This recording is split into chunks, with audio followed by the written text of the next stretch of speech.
Sam, welcome back to Canada. Thank you very much. How Good are to you? be back. I'm doing well, thanks. Yeah. Summer on the Outskirts Tour. How's it been so far? It's been great. We've been out for 2 weeks. We haven't done that since about 2015, I believe. Yeah. Look, in the country music touring world, you typically do the weekends, and then you go home for a couple of days. But it's been nice. It's been fun. I've had my family out with me. Good to be back with all the guys. I've pretty much got the same guys with me who I've had all along. So, Right. they're kind of my social life as well. So it's nice to have my social life back. Yeah. You got a little bonus show in there as well this week at Calgary Stampede as well. How was that? It was great. The crowd was fantastic. We were kind of in and out, but we did get a day off in Calgary. We got to go up and see Banff, and just had a big time. Has that been something that you've kind of tried to prioritize this time around on this tour? Because touring in summer is good, but you want to see the sights and see the cities as well. Yeah, I made a point before this summer to really try to build in, not just tell myself I'm going to go do things, but actually put it on the calendar, which I'm bad about.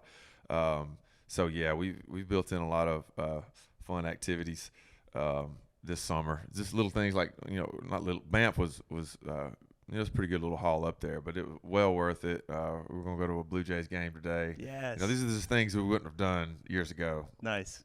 In part because we probably would have stayed up too late and had a little too much to drink.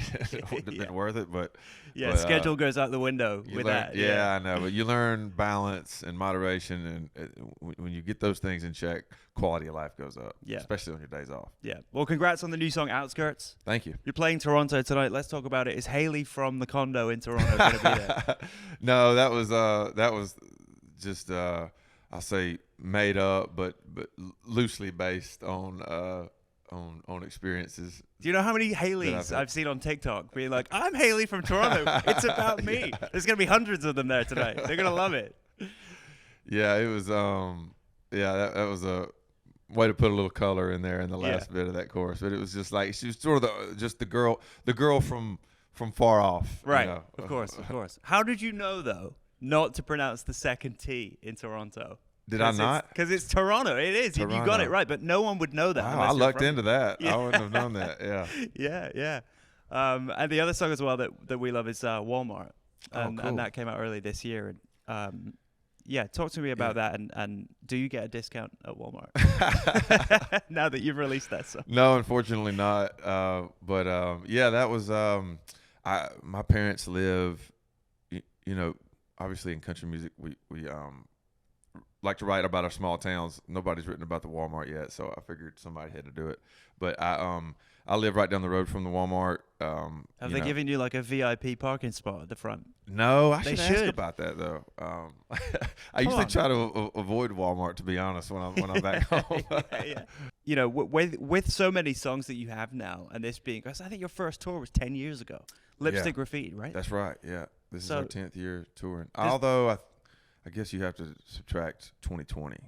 Of course. But technically, it's 10 years since we started. Does it get easier when you have more songs to fill a set list, or is it harder? Yeah, I finally feel like I can fill a set of 75 to 90 minutes with songs that don't have at least, in part, or with a set that doesn't have in part a song that feels like, is this just filler? Are we just filling time with this song? Every song feels like it has it's supposed to be there, and then it has meaning, and I'm connected to it. And it's not just a cover or a song that I've thrown in to fill the gap. Right. And then how do you strategically slot in some of those slower songs? That's tricky because I lean that way. The set feels upbeat and fun, but I'm definitely playing all my upbeat and fun songs. So there aren't any getting left off the set list. But there's an art to that I'm still trying to figure out. You just kind of try to do your best not to lull people to sleep and not stack them all up in one section of the set, and try to pick the songs that help tell the bigger story. And now I'm kind of telling the story that I'm in the set list. It reflects my whole 10-year career, and even before, considering that a lot of the songs were drawing on experiences that came before the last 10 years. But it's tricky. I think we're finally getting to a place where we don't have those lulls, that I can actually feel it in the set. We're like, okay, we need an upbeat song here pretty quick. Yeah, the band usually are just so fun though. I mean, like they always kind of slot in like a little cover or two, like a few surprises now and Yeah, then. we try to do that, just segue some songs, which is nice. I've got a really talented band, so I've always, from the beginning, even our club days, try to highlight their talents when I can. Get Tyrone, my guitar player, to sing a song, or Tim, or my Josh Burkett, my other guitar player. He's such a showman. I can tell he can sense if my energy's not, he doesn't feel like my energy's high enough, he'll just take over. He's like, move out of the way, I got this. Yeah. Right. Yeah. And then, so when you go to specific markets and cities, do you try and maybe, or do the band suggest that, hey, should we throw in, like, we're in Toronto, Drake, or a bit of Justin Bieber maybe, or We've done that in the past. I heard you covered Marvin's Room like years ago. Yeah, back in the Remember day. that? Yeah, that's right. Yeah. It had a song called "Single for the Summer," and it segued nice into that song. But yeah, that's a good idea. We try to have like a little reserve of a few songs. It's hard to pick up songs on the fly and learn them. You don't want to butcher them to death, and I can only do certain cover songs. You want to stay in your lane. Some songs I just can't pull off. For sure. But we try to be mindful of that when we can. Yeah. We touched on a couple names there, but who are your favorite Canadian musicians, country or not? Like, are there any that come to mind? I mean, as far as artists who've had the biggest impact on like pop culture, American pop culture specifically, Drake's, right up there. He's kind of like the Prince of our generation, for better or worse. Yeah. But who else? In country music, we definitely Shania. love our Canadians. Yeah, Shania, absolutely. I was going to mention her. Who else?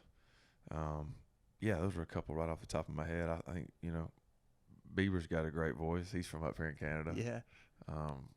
So, yeah. And you're back here performing at the CCMAs September 16th. Yep. 8 p.m. Eastern on CTV.